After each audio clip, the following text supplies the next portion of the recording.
Hello and welcome back to another episode on Fichthal, the MaizePlus Experiment map. So the previous episode was half of this day and it was a doozy. I really did a lot. I then remembered that I could build a cellar, even though it would cost us 55,000, and it only holds, I think, 100,000 liters of root crops. But there is an option for that, and in between the episodes I have returned everything that was leased, and I also changed the tires on this tractor back to normal size because we're gonna go mowing today. Just let me take care of the and get in. Tractor's too big. Okay.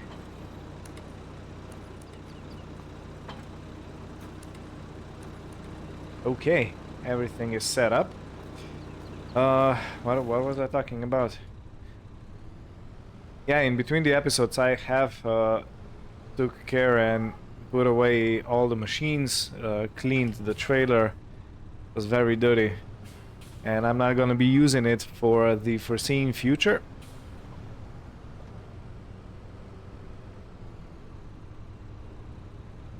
But I did buy another thing.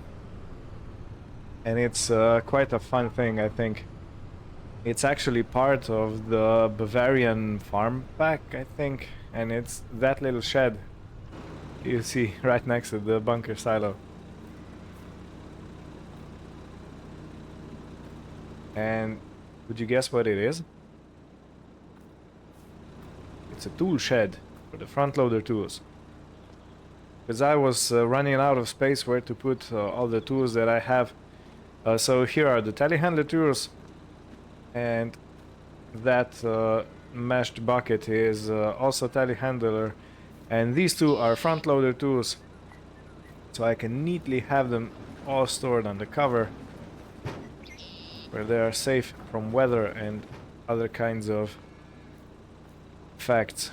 So it's a shovel rack. Yeah, cool. It only costs 1,000. Okay, I still have pounds. 1,000 euros. But yeah, I think it's quite a neat thing. Oh, as per usual, let me unfold all the... No! Did I destroy it? Okay, so it looks like you can't destroy cover crop with your tires. That's good, because I was wondering how this will work with the plowing in, you know, if I would destroy the cover crop before the cultivator would go over, I would probably destroy everything. And I wouldn't get the coverage well. Okay. Conditioner is on.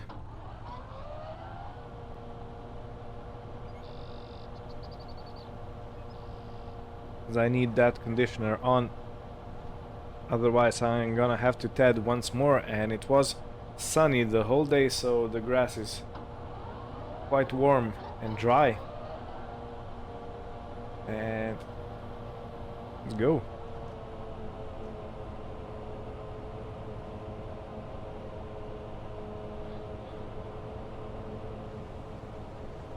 Working, it's working.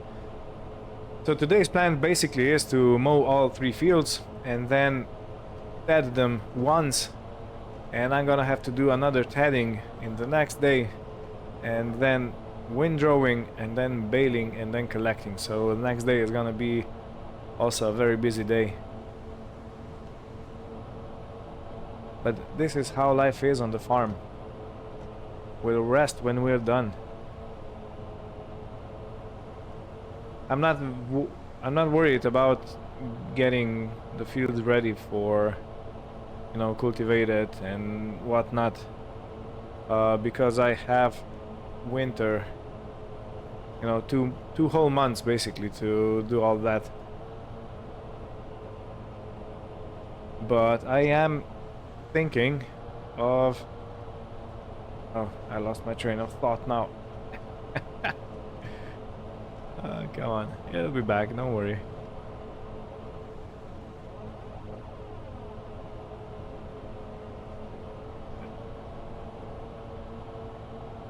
Yeah, so I remembered. I am thinking of getting a mulcher of some sort because I still have those corn stalks in the field for 13, and I need to shred them before I start cultivating and preparing the fields. So yeah, a mulcher of some sort would be quite a good idea, I think. I think there are multiple versions of mulchers. Some are powered, some are basic. And this is really throwing me off course. Because if I want to go forward, I need to put in reverse. And it's yeah, it's throwing me off. Anyway, where was I? Yeah, you have powered versions of mulchers, and you have mulchers that are basically powered by moving. They rotate by friction, and I'm not sure which I will choose, but one of that is gonna be our choice. But that's not gonna happen today, nor is not gonna happen in the next episode. I'm just thinking a bit in the future, a bit forward on. Okay, well, I think this would be best to be recorded in a time lapse, so we'll see you when we're done.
That's the mowing done. I gotta put away the mowers, and I'm feeling a bit of an adventurous today. So I'm gonna use the old Deutz-Fahr to do the tedding. I think that's gonna be really fun. I almost smashed my trash bin.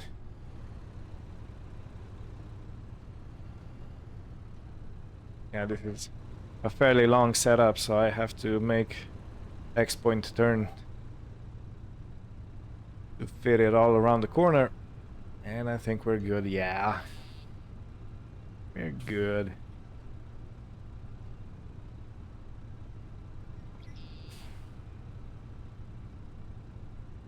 Slowly, and I think that's gonna be perfect.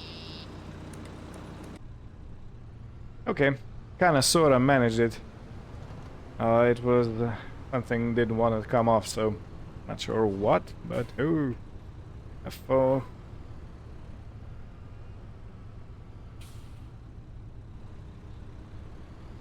And let me put the front weight, which is specially bought for this setup because it's heavy enough. Let me put that over here.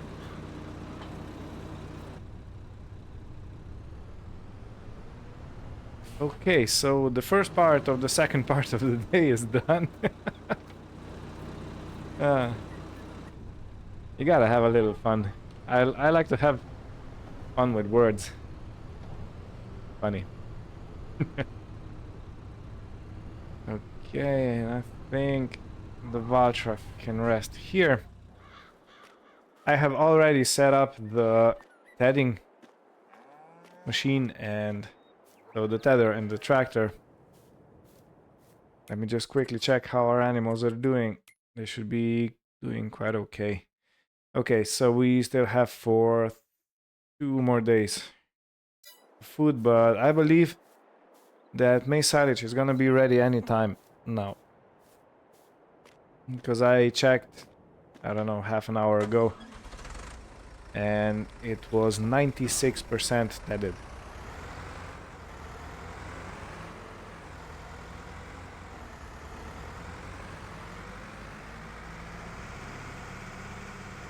And while I'm on my way to the field, I will check and set up the tether, so it's gonna be in the correct mode. So basically we have conditioned grass, and I'm going to go to semi-dry. This is gonna be this tedding stage.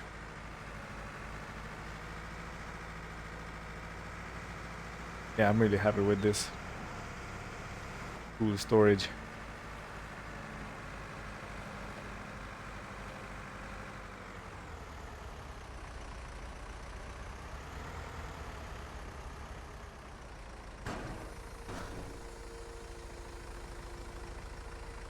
It's nice weather today, so yeah, I'm enjoying probably one of the last sunny days we're gonna get. Let's check the weather forecast for a second.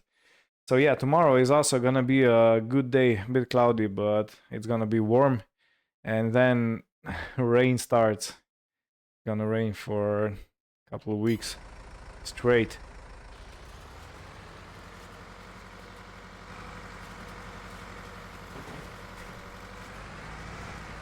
Okay, is it working? Seems to be working. So yeah, this is a nice little thing. You know, to use one of the older machines. They have some kind of a charm about them. I'm not sure what kind of a charm, but yeah, charming little machines.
And tedding for today is almost done.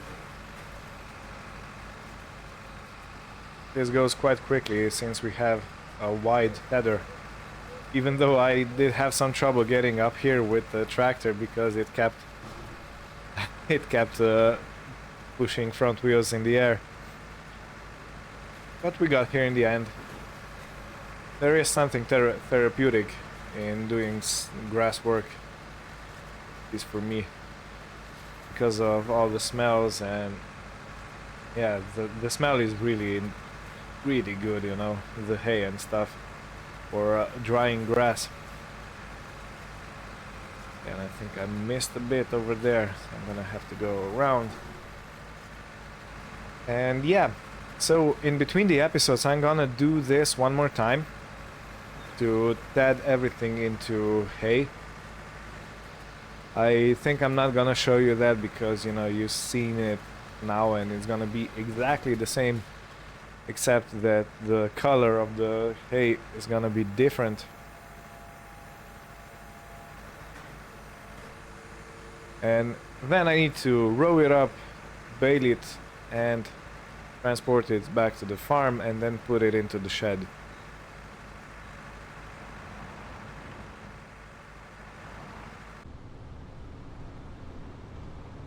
I'm taking milk to be sold. It's morning, October 2nd. I have a very small amount of milk in my tanker, 3,500. That's more than half, I mean less than half of what he had before. So I was thinking that one of the issues is that cows lower milk production and basically stop producing milk before they give birth. But I have checked and it seems like the cows have used all of the moisture food and power food. So that might also be a factor in this issue. So yeah, gotta tackle this problem ASAP. But at least we got some income, like almost 5,000. But yeah, as you can see, our cows are 80% pregnant, 70%, 90%. This one is 0. And these are all a little bit less, and of course more. But the issue, I think, lies here. As you can see, moisture food is completely empty, and power food is also completely empty. I was under the impression that I've given them enough, but it looks like I haven't given them enough.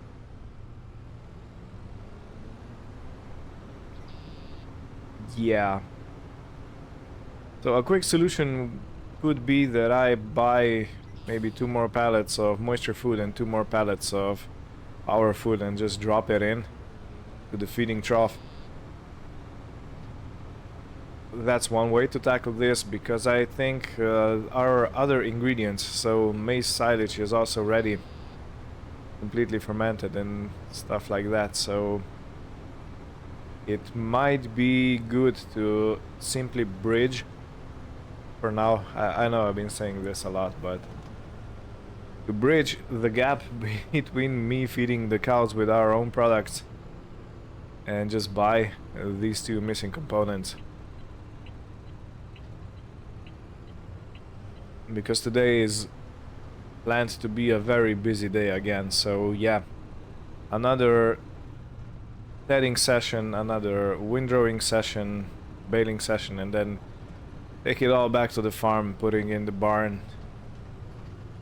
So yeah, so much to do.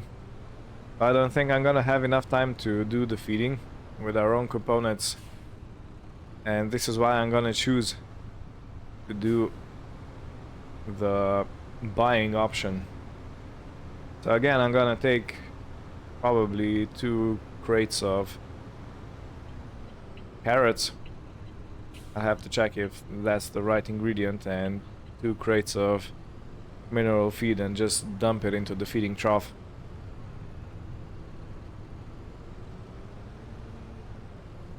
And as I've said before, I'm not gonna show you the tedding session, the second tedding session. You have seen one in this episode, and I think it's quite enough. You don't need any more.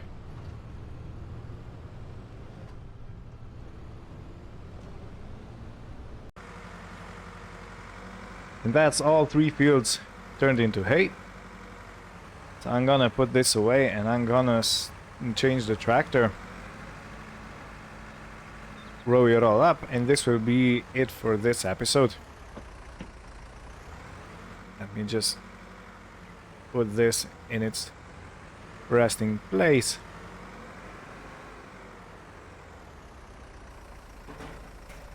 Okay, this is quite okay, I think. Now I do need another tractor to move the windrower because this one isn't strong enough. This old Deutz has only 62 horsepower or somewhere around there, but the windrower takes 80.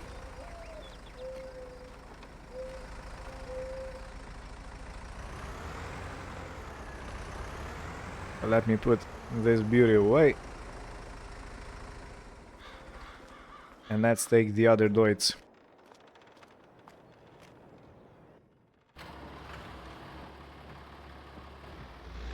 That small Deutz-Fahr tractor, the old one, is really handy because it has a very tight turning circle.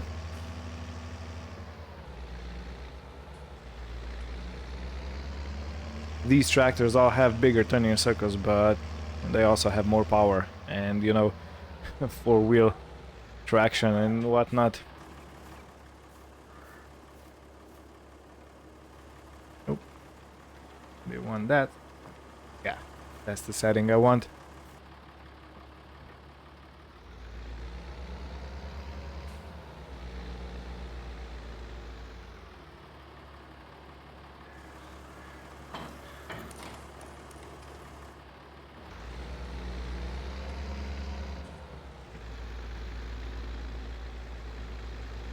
You know what, actually, before I go into the field, let me do one more thing. As I've said, the cattle needs moisture food and mineral feed, I think. Let me check again. Yeah, 0, 0, okay. Let's go into the car.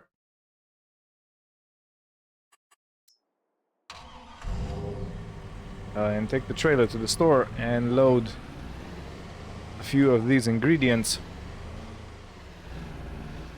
Oh, the visibility is horrid.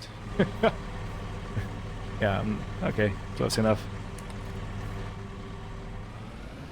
So maybe that pickup truck was better. Anyway, at least I tried this one, and I think I'm gonna stick with it. But if I can divert your attention to the steering wheel, even though it looks like it has only 3 spokes, it has 2 spokes. One less. There's actually a gap on the bottom one, which is very inconvenient. I have driven one of these, so the one that has a similar steering wheel, and it's actually very comfy because you can rest your hand on where the bottom spoke would usually be. That's a very relaxed way of driving, so I don't recommend it for, you know, everything, but here and there where you're cruising on the highway, it's actually quite nice. Okay, and let's go here. And we usually bought mineral feed. Let's go with 2. And moisture, let's go with 2 carrot pellets.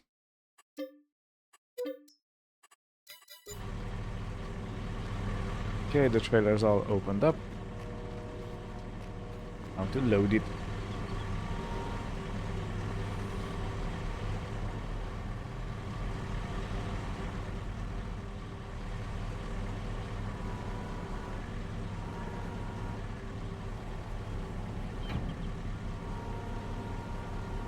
Okay, so I want to keep those as far away from the forklift as I can.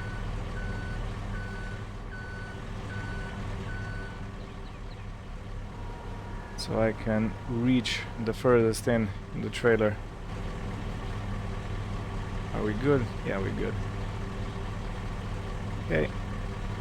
Now to correct it a little bit more.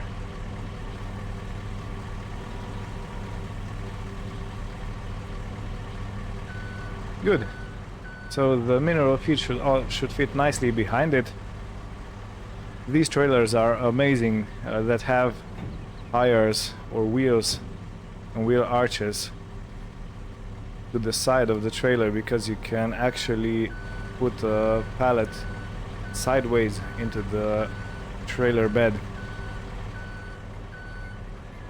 There are some trailers that are narrower, and yeah, those can really complicate your life. But since we are doing a lot of pallet transporting, it's quite nice to have this feature.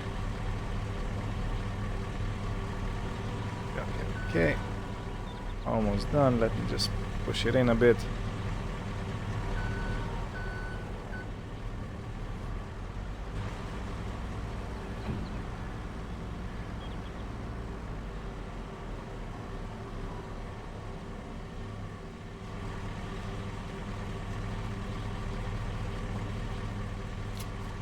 Of course, strap it down. You don't want to be losing anything. Now let's go. How does this look from the outside? Okay, the weight distribution is horrid. You should never load the trailer like this, because as you can see, all the weight is behind the axles, or most of the weight, and it's actually lifting up the rear wheels.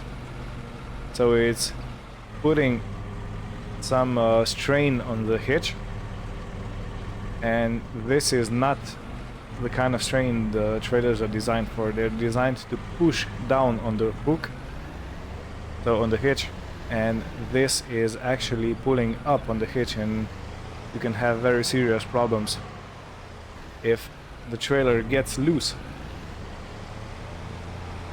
So if the pin that holds everything together, if that maybe slides out or gets damaged, you can basically lose your trailer, and you know that's that's something you have to avoid at all costs.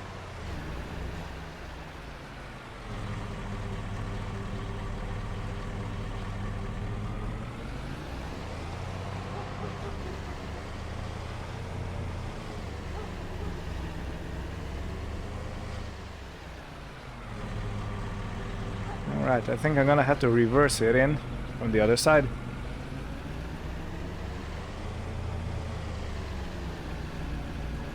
And I believe I can dump it straight into the feeding trough.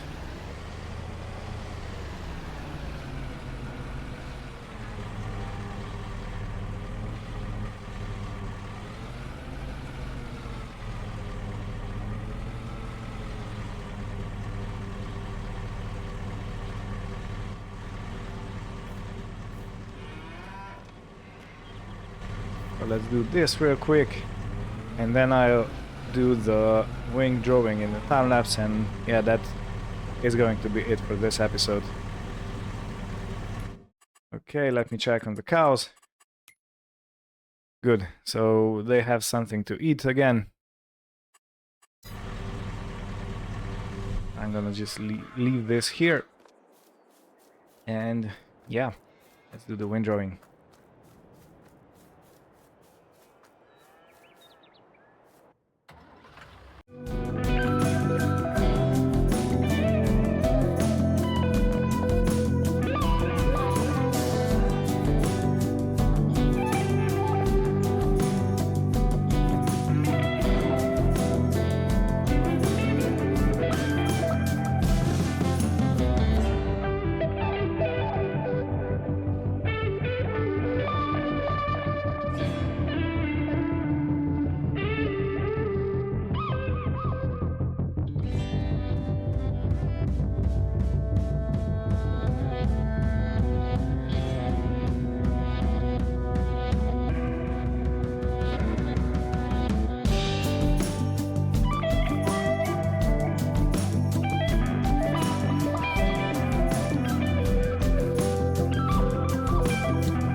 And that's the windrowing all done.